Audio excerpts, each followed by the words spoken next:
सर्वेभ्यो नमो नमः। कक्षा में उपस्थित सभी सदस्यों का आदर सहित अभिवादन एवं स्वागत भी। सभी सदस्य अपने अपने इष्ट देव का ध्यान करें। माता गायत्री के मंत्रों का एक बार उच्चारण अवश्य कर ले। साथ ही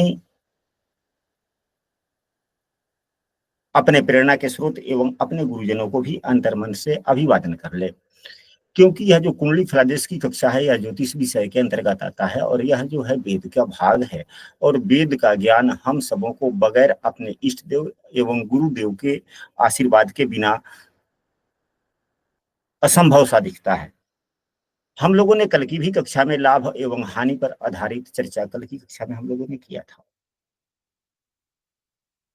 हम लोग लाभ एवं हानि से संबंधित कई विषय वस्तुओं पर हम लोग चर्चा करने वाले हैं प्रश्न कुंडली पर ही आने वाली कक्षाओं में। तो कल भी कक्षा हुई थी लाभ हानि से संबंधित। लाभ हानि के बारे में हम लोग प्रश्न कुंडली से कैसे देखें, इस पर यूं समझिए कि यह बेसिक की जानकारी हम लोग ग्रहण कर रहे हैं। जब हमें लाभ होता है साधारणतः, चाहे वह नौकरी से हो, व्यवसाय से हो, किसी भी प्रकार से हो, चाहे वह लॉटरी शेयर सट्टा ही क्यों ना हो, तो उसमें दिमाग की बहुत आवश्यकता होती है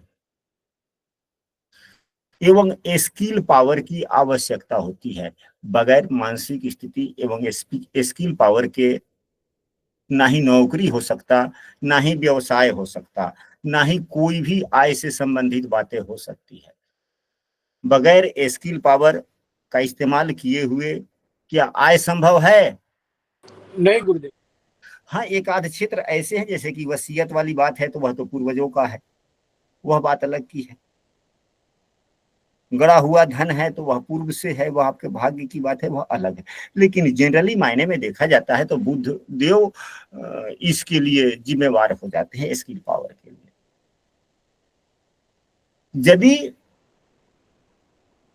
कुंडली के जो आय के जितने भाव हैं, जो आय से या धन से संबंध रखने वाले भाव हैं, जैसे कि लग्न तो सबसे प्रमुख हो गया, 11वां भाव हुआ, दूसरा भाव हुआ, पंचम भाव हुआ, नवम भाव एवं दसम भाव भी।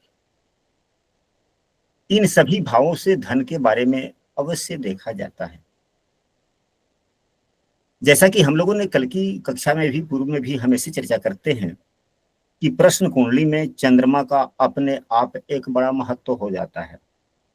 जो प्रश्न रहता है वही चंद्रमा है। चंद्रमा बीज है, बीज अगर प्रश्न है, प्रश्न को अगर बीज मान लिया जाए कि उसका फल कैसा होगा, तो चंद्रमा बीज का काम करता है प्रश्न कुंडली में।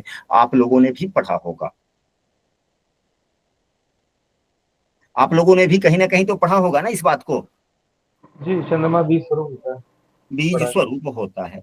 और यह भी आप लोगों ने भी पढ़ा है, हमने भी पढ़ा है और प्रतिदिन हम लोग फलादेश में उपयोग भी करते हैं कि चंद्र कुंडली से हम अपने मानसिकता का विचार करते हैं कि हमारा मानसिक स्थिति, मानसिक स्वभाव कैसा होगा। वह चंद्र कुंडली से किया जाता है। लग्न कुंडली से शरीर के बारे में विचार किया जाता है, चंद्र कुंडली से हमारी मानसिक स्थिति का विचार किया जाता है। इसीलिए तो दाम्पत्य जीवन में कुंडली मिलान से ज्यादा प्रमुख गुण मिलान का होता है, क्योंकि गुण मिलान नक्षत्रों के सहारे होता है जो चंद्रमा के अधीन है। चंद्रमा के नक्षत्र परिवर्तन से स्थिति के आधार पे, भोग के आधार पे स्थितियां तय होती है। तो उससे व्यक्ति के गुण स्वभाव का पता चलता है कि एक दूसरे से गुण स्वभाव में कितने मेल खा रहे हैं। इसलिए गुण मिलान का ज्यादा प्राथमिकता दिया जाता है। ठीक इसी प्रकार हमारी मानसिकता किस प्रकार की है, जो प्रश्न का बीज है। यदि चंद्रमा एवं बुध का संबंध हो, चंद्रमा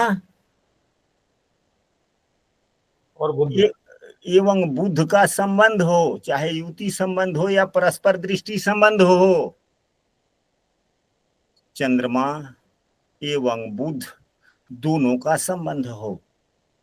यह युति संबंध भी हो सकता है, परस्पर दृष्टि संबंध भी हो सकता है, या नवमांश में भी चंद्रमा बुध की राशि में और बुधदेव चंद्रमा की राशि में हो सकते हैं। यह भी नवमांश में भी स्थान परिवर्तन, एक दूसरे की राशि में होना, यह भी संबंधों को दर्शाता है। तो यह लाभ देता है, हानि नहीं देता। अब यह कितना लाभ देगा? चंद्रमा या बुध दोनों में से कोई भी अगर इन भावों में हो, लग्न में हो तो सबसे अति सुंदर, या लाभ भाव में, लग्न में हो या 11वें भाव में हो, दोनों में से कोई भी एक तो ज्यादा लाभदायक हो जाएगा। कर्म भाव एवं दूसरे भाव या भाग्य भाव में है, दोनों में से कोई भी एक तो थोड़े कम लाभदायक होते हैं, लेकिन दूसरे भाव में होने से सबसे कम लाभदायक होता है। दूसरे भाव में होने से सबसे कम लाभदायक होता है। इसका कारण यह है कि जब दूसरे भाव में चंद्रमा होगा तो बुध देव यहां पर होंगे, तभी तो इनका संबंध बनाना। हाँ, दूसरे भाव में हो और चंद्रमा बुध की युति हो तब यह थोड़ा ज्यादा प्रभावी होगा। अगर चंद्रमा या बुध दोनों एक दूसरे को देख रहे हैं और दोनों में से कोई भी एक 8वें भाव में है तो यह सूत्र न के बराबर फल देगा।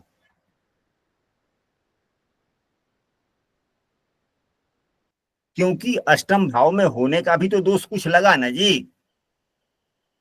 अष्टम भाव में होने का कुछ दोष लगेगा कि नहीं लगेगा? लगेगा। लगेगा। तो आशा करते हैं कि यह जो सूत्र पर हम लोगों ने चर्चा किया, काफी देर तक हम लोगों ने चर्चा किया, 7 मिनट हम लोगों ने चर्चा कर लिया एक ही सूत्र पर। आशा करते हैं कि यह सूत्र आप सबों को पूर्ण रूप से समझ में आ गया होगा। अब इससे आगे चलते हैं।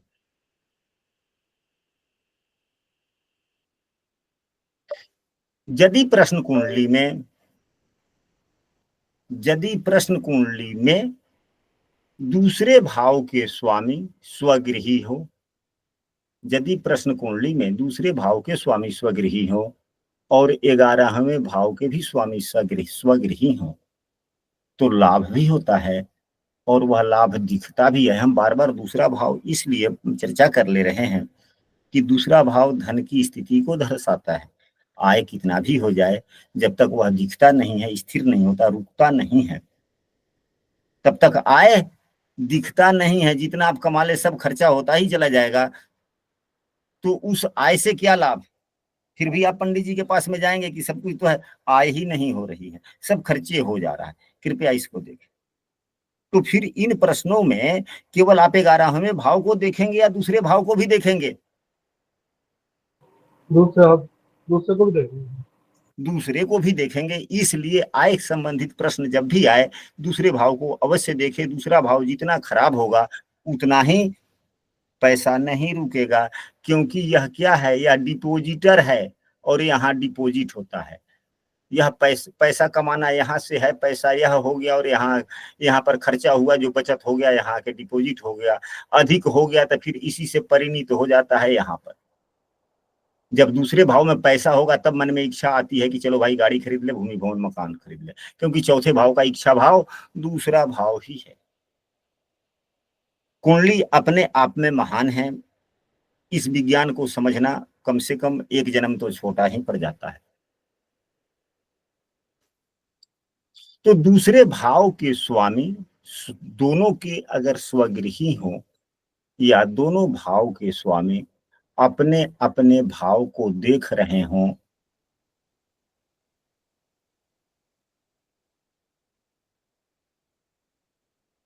तो लाभ के योग बनते हैं, हानि के नहीं। हानि के योग नहीं बनते, लाभ के योग बनते हैं। अब दोनों अपनी राशि में ही हो, भाव को देख रहे हो, लेकिन कमजोर हो, पापग्रह से युत दृष्ट हो, तब यह सूत्र नहीं लगता।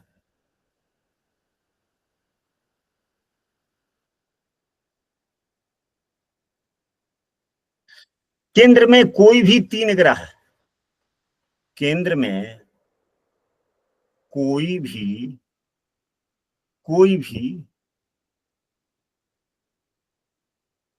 3 भाव में,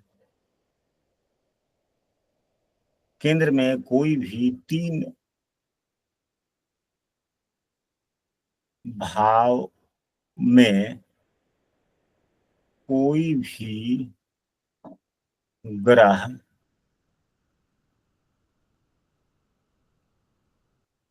दिग्बली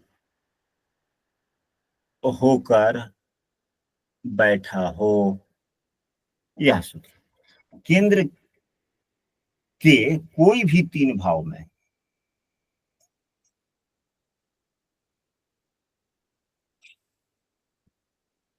कोई भी तीन ग्रह दिग्बली होकर बैठा हो तो लाभ के योग काफी बनते हैं, चाहे वह किसी भी प्रकार के योग बने, वह शेयर लॉटरी संबंधी हो, नौकरी संबंधी हो, व्यापार संबंधी हो, जीवन के हर क्षेत्र में। यह लाभ हानि के सूत्र जो हम लोग चर्चा कर रहे हैं, यह प्रायः जीवन के हर क्षेत्र में यह प्रभावी होते हैं प्रश्न कुंडली पर। अब लग्न में दिग्बली कौन कौन से ग्रह होते हैं? बुध और गुरु। गुरु एवं बुध। चौथे भाव में कौन से ग्रह दिग्बली होते हैं? शुक्र।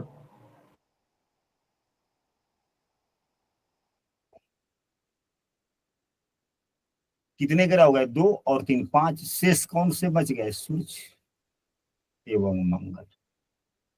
ये चार भावों में, अब इस सूत्र को तो समझना आसान हो गया ना। किसी भी तीन भाव में कोई भी तीन दिग्बली ग्रह बैठा हो,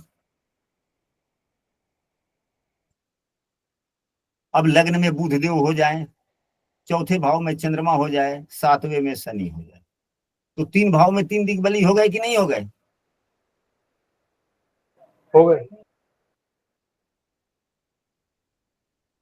यह भी हो सकता है लग्न भाव में देवगुरु बृहस्पति हो जाए, दसम भाव में सूर्य हो जाए, चौथे भाव में शुक्र हो जाए, यह भी दिग्बली हो। तो अलग अलग भावों एवं अलग अलग ग्रहों की स्थिति होने से लाभ के योग में तो अच्छे लाभ मिलते ही हैं, लेकिन थोड़ा परिवर्तन भी हो जाता है। यदि सूर्यदेव दसम भाव में दिग्बली होकर के हो, अन्य किसी भी तीन भाव में शेष अगर दिग्बली है ग्रह, तो लाभ के साथ प्रतिष्ठा भी मिलती है।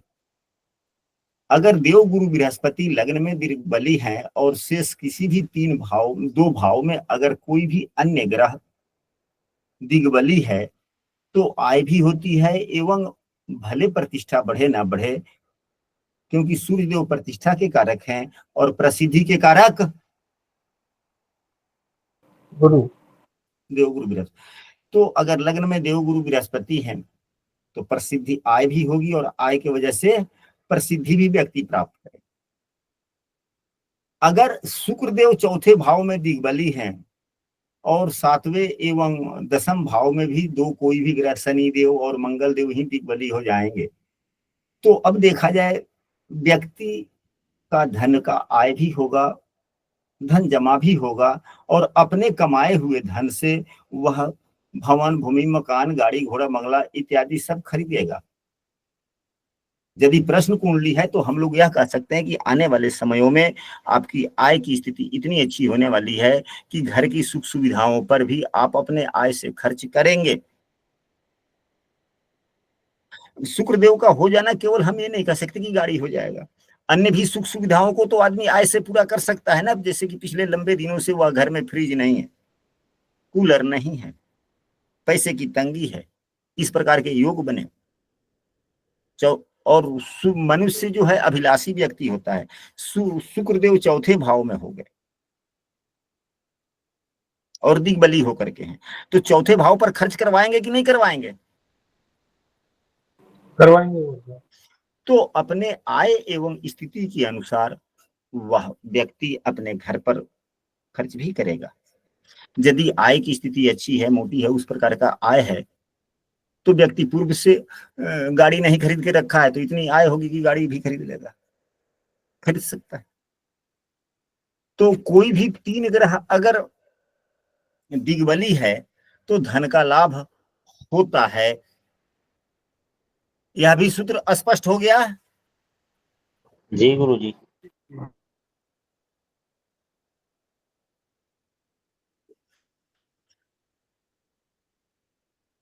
इससे आगे चलते हैं। जहां पर आकस्मिक धन का विचार किया जाता है, धन के कारक देवगुरु बृहस्पति हैं। यदि नवम भाव में कोई भी शुभ ग्रह बैठा हो एवं देवगुरु बृहस्पति के द्वारा नवम भाव देखा जाता हो, कोई भी शुभ ग्रह हो या नवम भाव शुभ प्रभावित हो, भले ही शनि के द्वारा ही क्यों न देखा जाए। अगर यहीं पे 10 हो गया, यहाँ 11 हो जाएगा, यहाँ 12, यहाँ 1 का हो गया और शनिदेव की दृष्टि यहाँ पड़ गई, यहाँ से है तीसरी दृष्टि, तो यहाँ 2, यहाँ 3 हो जाएगा। अगर शनिदेव यहीं पे हैं तो भी तो इनकी दृष्टि पड़ सकती है। 3, 4, यहाँ 5 यहाँ पर होंगे तो भी इनकी दृष्टि पड़ेगी। तो इनकी स्थिति कैसी है, यह अलग बात है। नीच के ग्रह खराब फल देते हैं उस भाव के लिए। अगर नीच के ग्रह भी बलवान हो जाए तो जहां उसकी दृष्टि पड़ती है उस राशि के अनुसार वह फल देता है। ऐसा हम लोगों को पुस्तकों में तो पढ़ने को नहीं मिलता, परंतु अनुभव करने के लिए जरूर मिलता है। अभी यहाँ पर हम लोग शनि की दृष्टि बता देते हैं। शनि यहाँ नीच का हो गया ना, शनि की 1 नंबर राशि नीच की होती है। योग कारक ग्रह होकर के चौथा भाव के स्वामी, पंचम भाव के स्वामी होकर के नीच के हो गए और वह भाग्य भाव को देख रहे हैं। यदि बकरी न हो तब तो नीच के हो गए, अगर बकरी है तब ऊंच के जैसे फल देंगे। लेकिन हम लोगों को सामान्य सूत्र समझना है, यदि बकरी नहीं है तो फल अच्छे देंगे कि बुरा देंगे।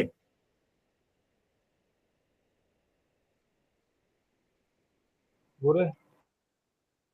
अभी जो चर्चा चल रही है, चर्चा इस बात की है कि नवम भाव शुभ ग्रहों के द्वारा विकसित हो और देव या शुभ ग्रह बैठा हुआ हो या शुभ प्रभावित हो और देवगुरु बृहस्पति के द्वारा नवम भाव देखा जाता हो। अब यहाँ पर हमने इस प्रकार की कुंडली बना दी कि शनि देव योग कारक ग्रह हैं, शुभ ग्रह का काम कर रहे हैं, परंतु नीच के हो गए, उनकी तीसरी दृष्टि नवम भाव पर पड़ रही है।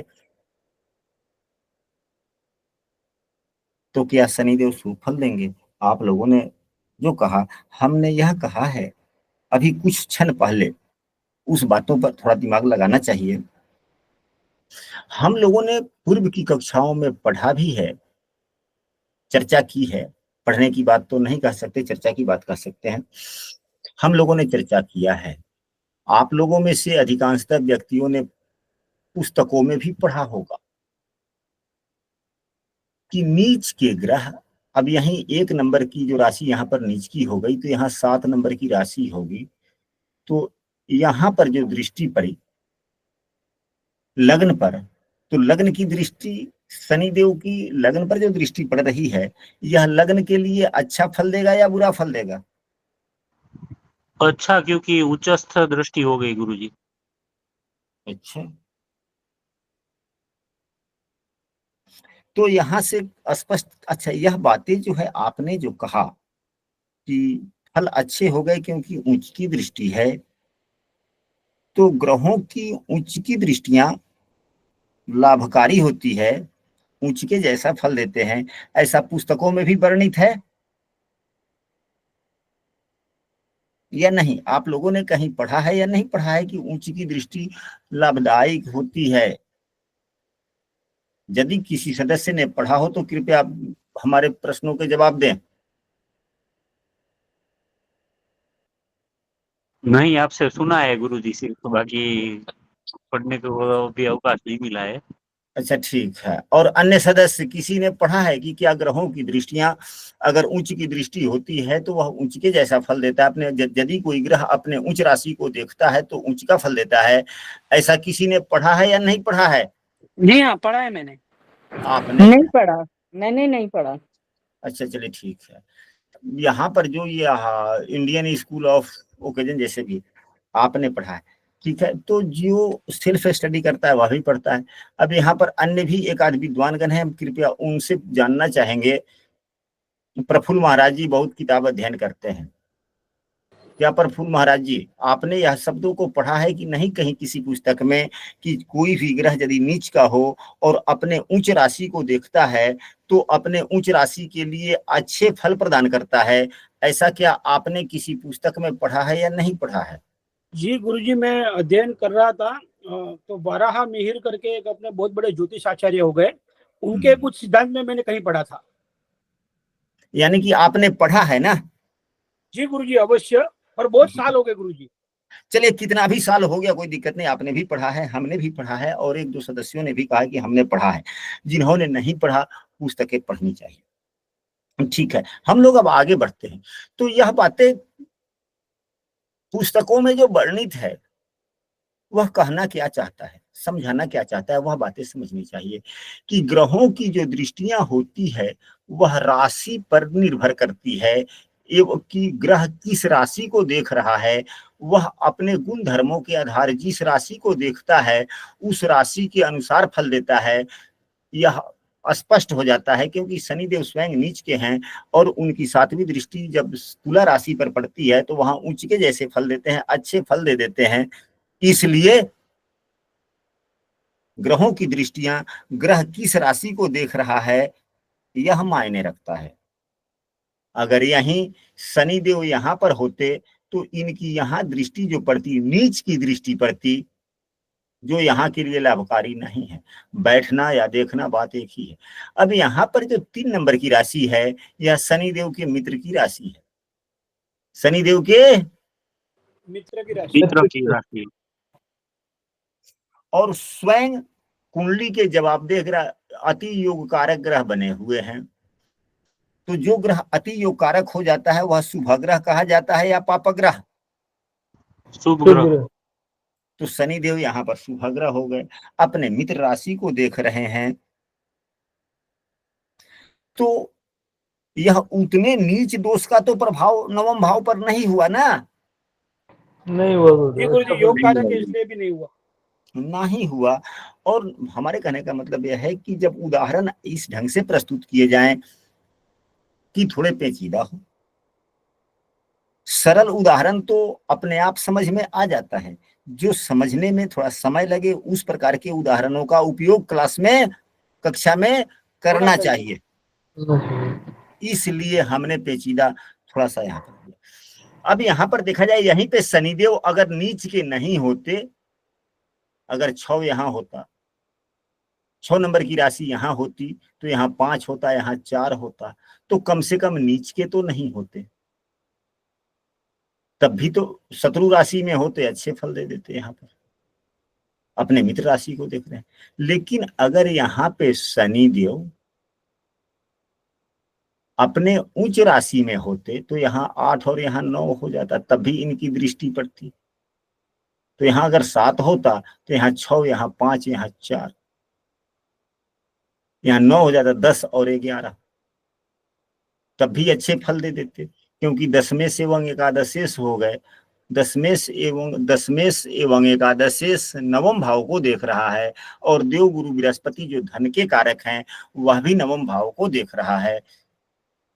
तो लाभ होने की संभावनाएं बढ़ जाती है, बन जाती। हाँ, इस सूत्र को हम लोग ऐसे समझ सकते हैं, इस सूत्र को हम लोग ऐसे समझ सकते हैं कि यदि नवम भाव में नवम भाव शुभ प्रभावित हो या नवम भाव का संबंध धन से संबंधित किसी भी भाव के स्वामी के साथ बन रहा हो, यानी कि नवम भाव को दशमेश, एकादशेश, द्वितीयेश देखे या नवम भाव में वह बैठा हुआ हो, क्योंकि प्रश्न धन से संबंधित है, तो धन से संबंधित भाव का स्वामी नवम भाव को देखे और साथ में धन के कारक ग्रह देव गुरु बृहस्पति देखें, तो यूं समझा जाए कि लाभ जो है भाग्य इंतजार कर रहा है। जो काम आपने सोचा है काम कीजिए, बड़ी ईमानदारी से कीजिए, पारदर्शी तरीके से कीजिए, लाभ आपको मिलेगा। अब बातें स्पष्ट हो गई? गुरुजी यदि इसमें भाग्य स्थान में गुरु होता और योग कारक शनि की तीसरे भाव से दृष्टि होती तो क्या होता गुरुजी? अब तब भी तुला बात तो वही लग्न। होगा, तब तो सूत्रवा तो वही हो गया ना कि अगर देवगुरु बृहस्पति देख रहे हो या देवगुरु बृहस्पति बैठे हुए हो और संबंधित भाव 10वें भाव 11वें भाव दूसरे भाव या पंचम भाव का स्वामी अगर देख रहा हो, तब भी तो सूत्र वही है ना। एक बैठा हुआ हो चाहे दूसरा देखे, चाहे दूसरा बैठा हुआ है पहला देखे, या दोनों की दृष्टि पड़ रही हो, संबंध तो नवम भाव से दोनों का हो गया ना। जी गुरुजी। अब हम लोग इस कक्षा में इस मुकाम तक पहुंच चुके हैं कि जो बेसिक की जानकारी जिसके पास में नहीं है या जो लंबे दिनों से जो ज्योतिष के पढ़ाई नहीं करते या ज्ञान नहीं है, उसके लिए अब यह कक्षा नहीं है, क्योंकि यह प्रश्न कुंडली की कक्षा यह चौथे महीने हो गए, चौथा महीना चल रहा है। अब हम लोग प्रतिदिन बेसिक की ही बात किया करेंगे तो फिर कक्षा की महत्ता समाप्त हो जाएगी कि नहीं हो जाएगी? जी गुरुजी, अवश्य समाप्त हो जाएगी। अब हम नए सदस्यों के लिए क्या कक्षा की गुणवत्ता को कम कर दिया जाए? जी नहीं गुरुजी। अब यहां पर इन्हीं सूत्रों का एक चीज और, यदि कोई पापग्रह ही क्यों न हो, जैसे कि दशमेश एकादशेश द्वितीयेश पंचमेश या नवमेश या धन से संबंधित कोई भी ग्रह स्वयं पापग्रह ही क्यों न हो, उनमें छठे 8वें 12वें भाव के स्वामी का दोष ही क्यों न लग गया हो, वह भी लाभकारी हो जाते हैं। अब कभी कभी अब यहीं पे 6 यहां होगा तो 3 यहां होगा, तो बुध देव अष्टमेश हो गए कि नहीं हो गए? जी गुरु। जी गुरुजी। लेकिन एकादशेश भी तो है। अगर बुध की दृष्टि पड़ गई यहां पर, देव गुरु की भी दृष्टि यहां पर पड़ गई, लाभकारी हो गया। ये पाप फलदाता है अलग बात है, लाभ हानि। अब लाभ किस प्रकार के कार्यों से होगा, इस विषय वस्तु पर ग्रहों की गुणवत्ता देखा जाएगा कि ग्रह किस गुण के हैं। व्यक्ति अच्छे कायदे से पैसे कमाएगा या किस कायदे से कमाएगा, उस ग्रह की गुणवत्ता पर निर्भर करता है।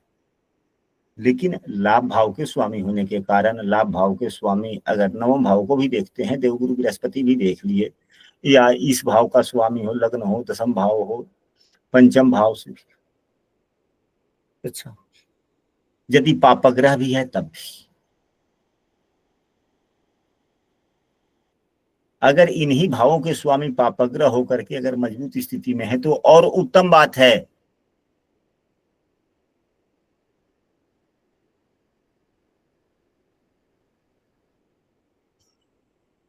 सबसे बड़ा एवं प्रमुख सूत्र लाभ का 11वें एवं दूसरे भाव के स्वामी का किसी भी प्रकार से संबंध हो जाए, चाहे वह लग्न कुंडली में स्थान परिवर्तन हो, यहाँ 6 है तो 7, यहाँ 8 या 9, देव गुरु बृहस्पति यहाँ बैठ जाए, बुध देव यहाँ बैठ जाए, भाव परिवर्तन हो जाए, या देव गुरु बृहस्पति यहाँ बुध देव की राशि में बैठ जाए और 9 10 11 12 यहाँ पर बुध देव बैठ जाए, राशि परिवर्तन भी क्यों न हो तब भी लाभ होता है।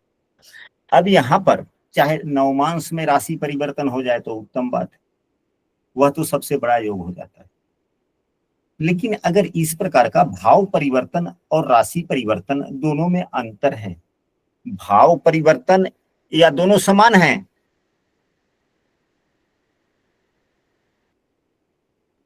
अलग अलग अलग है गुरु जी। दोनों में काफी अंतर है। भाव परिवर्तन को भी राशि परिवर्तन कहा जा सकता है, क्योंकि यहाँ पर भी देवगुरु बृहस्पति की राशि है, यहाँ बुधदेव की राशि है, यहाँ पर राशि परिवर्तन एवं भाव परिवर्तन दोनों ही सूत्र लगे, और यहाँ पर केवल राशि परिवर्तन का सूत्र लग रहा है, एक ही सूत्र लगा।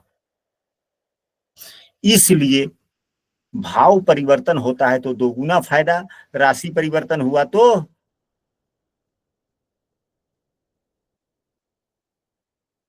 आधा फायदा। बात स्पष्ट हो गया?